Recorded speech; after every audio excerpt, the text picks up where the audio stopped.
Alright, Logic fans, welcome to our second video on section 4.8. This is video 4.8b, and I want to keep just going over how to use our new symbolic device, QS2, relational constants in conjunction with all of our other rules. So I've put up here for your review and ease what is now going to be QS8, which is the Universal Quantifier rule that allows us to tack on to a sentence a universal quantifier, and it has not changed at all from before. Okay, no changes. I've developed this to make this as seamless as possible. So we're not making any kind of changes. You can tack on in the same way. It's just that now we can also do it with a relational constant. We want to show how to build sentences with relations that have universal and existential quantifiers on them. So let me go ahead and walk you through this one together so you can see it, and then we're going to practice plenty more, but you're welcome to pause and try it on your own.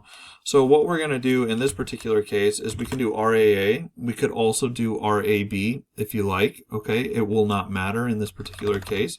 So that's going to be QS2. That's a quantificational sentence. And now we can tack on the universal quantifier by taking this whole guy, right? If you recall how all this works, and review it if you do not, okay, when we first introduced the universal and existential quantifier. Now, we can surround that whole thing in parentheses, all right, and we can tack on the universal quantifier, in this case x, which is absolutely fair because x does not occur anywhere in the line that we're tacking this onto, provided we replace at least one token of an individual constant with the x, and in this case we're going to pick this one, the second one, because that's what the sentence wants. We could have picked the first one. We could have picked both of them because we started with the same. If we hadn't started with the same, if we had like A and B, you could only pick one, okay? But this is absolutely fair, and this will be application of QS8, okay, on line 1, and that's QED. All right, that's it right there. This is a tree proving that this is in fact a quantificational sentence. Okay, so that's basically how it works. Let's try some more so you get plenty of exposure. So instead of that one, let's try an existential, and we'll try it in the other position. Let's try the x here. Okay, so go ahead and try to build this sentence up. Pause now.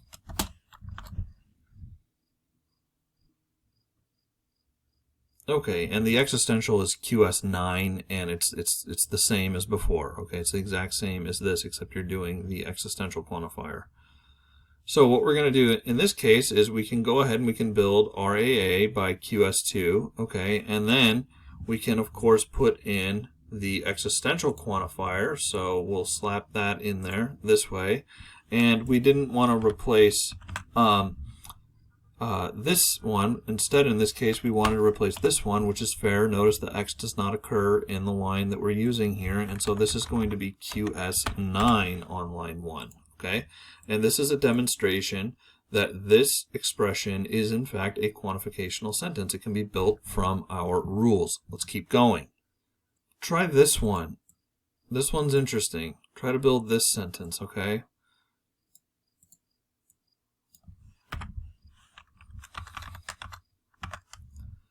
Alright, so in this case what we're going to do is we're definitely going to want to have the two A's here as opposed to like an A and a B, so that we can hit them both in one, in one fell swoop, excuse me. And so basically what we're going to do is we're going to have this sentence here, we're going to surround it in parentheses, just like our rule here says. We're going to surround the whole thing with parentheses, and we're going to attach a universal quantifier. In this case, we want the z on there because that's what the sentence wants, and no z occurs here, so that's okay for us to do.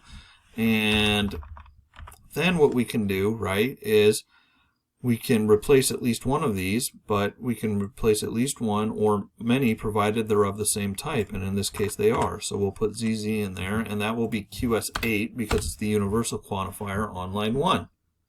Okay?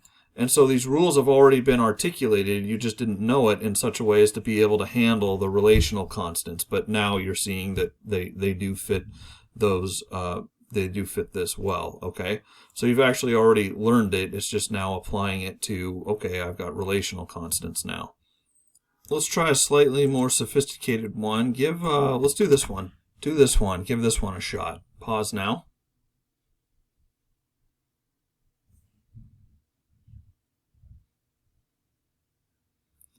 Okay, so what we're going to do here is a little bit different, right? First thing we're going to do is we're going to introduce RAA or RBB or RCC. You're just going to want the same one repeated, okay, because of that.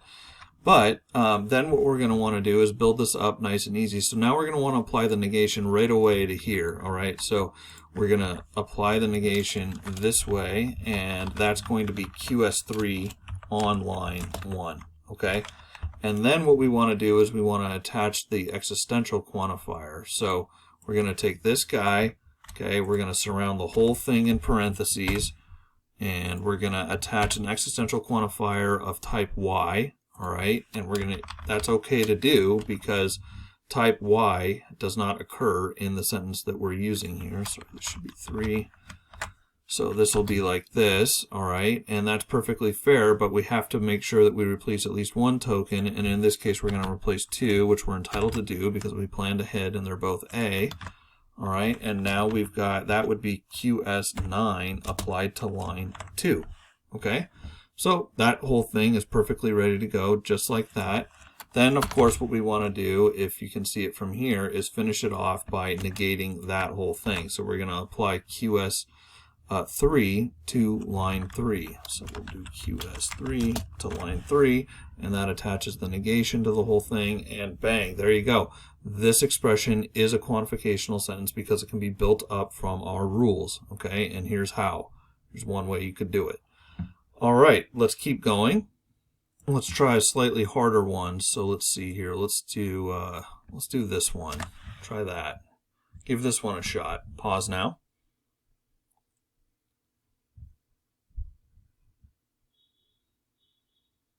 Okay, so let's talk this one through a little bit here. Let's just start from scratch. All right, so this sentence is kind of interesting. So I've got the Y here, but I don't have it anywhere else. So I'm going to use B for Y, and I'm just always going to do that. So the first thing I'm going to do is I'm going to build this up this way. So I'm going to do QS1, all right? And then, of course, what I want to do, I've kind of got this thing, is build this guy. So first thing to do is to get RHG, which I can do by simple application of our new rule QS2. All right. Then, of course, what I want to do is I'm going to want to negate that. So we'll go ahead and do that now. We'll just negate that, and that's going to be QS3 on line 2. Right?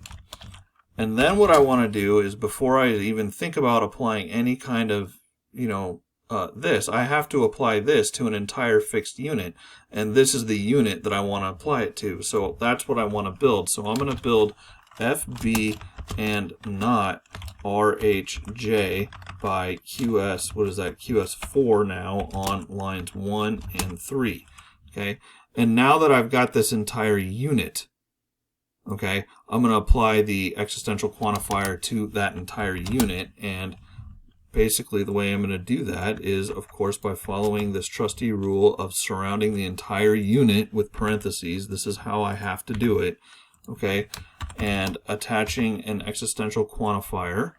In this case, we want it in terms of Y, so we're going to have it in terms of Y, and we have to replace at least one of the tokens, and we know it's going to be B in this case. So now I've got this expression, and that would be QS 9 applied to line 4, okay? And of course I'm not quite done yet because I have to negate this whole thing. So let's go ahead and do that now, and that will give us this entire completed unit. So that will be QS3 on line 5, and that shows that this expression is in fact a quantificational sentence, all right? And if you had had like another B over here, you could have replaced both of them too, right? Whatever you're prefixing the entire unit with, replacing at least one token, okay? So if this had been like a B, could you have gotten, this? Yeah, absolutely, you could have, okay? But it wasn't, it was like that, so we left it like that, all right? Okay, let's keep looking at these.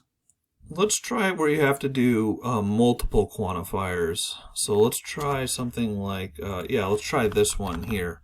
go ahead and show that this expression is a quantificational sentence. Again, its meaning eludes us right now. We'll get into that in 4.9, but show that it is in fact a quantificational sentence. Pause now.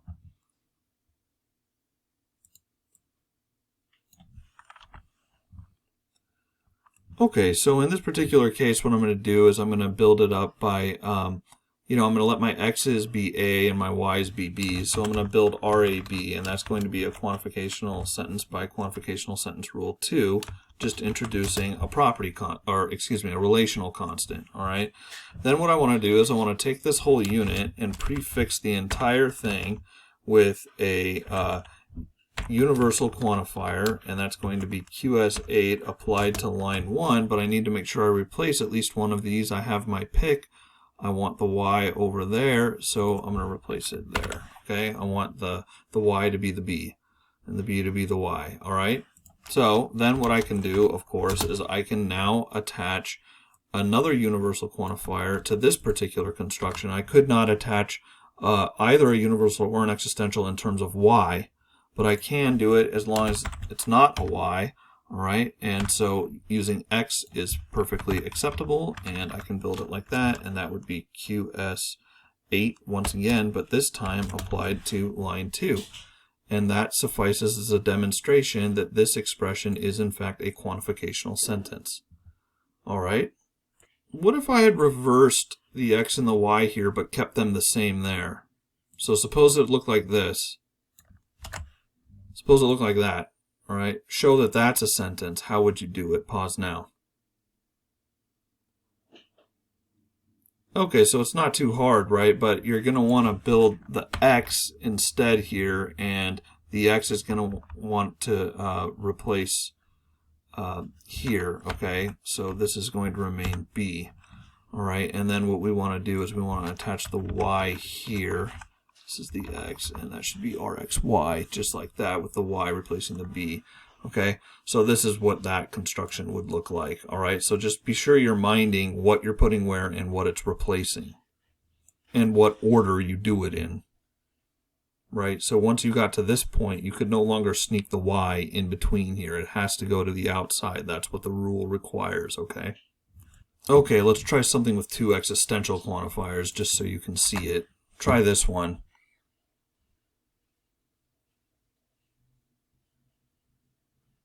Okay, so this is an interesting case, all right? Let's go ahead and start off just by having our RAB, where the idea is A is going to be X and B is going to be Y, okay? So we've got RAB, we want to negate that, so we'll get not RAB, and that is QS3 on line 1. And then we want to do start adding the quantifiers. So the next thing we're going to get is going to look very close to this, except you're still going to have the B here. All right, and that's going to be QS9 applied to line 2. And then, of course, we can apply it yet again to get the whole thing, and that's going to just yield this construction here, which again is QS9, but this time applied to line 3. Okay, so that's a demonstration that this is in fact a quantificational sentence. Okay, so this new rule, QS2, works just the same with all of this apparatus. Let's try another. Let's try one where you have to mix the quantifiers, so you get a universal and an existential, maybe something like that. Let's try this one. Pause now.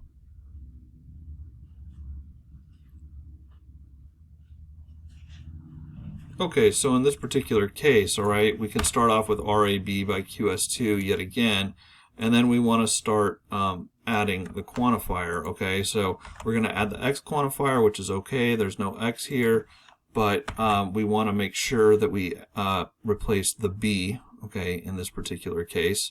And then we'll call that QS8 on line 1.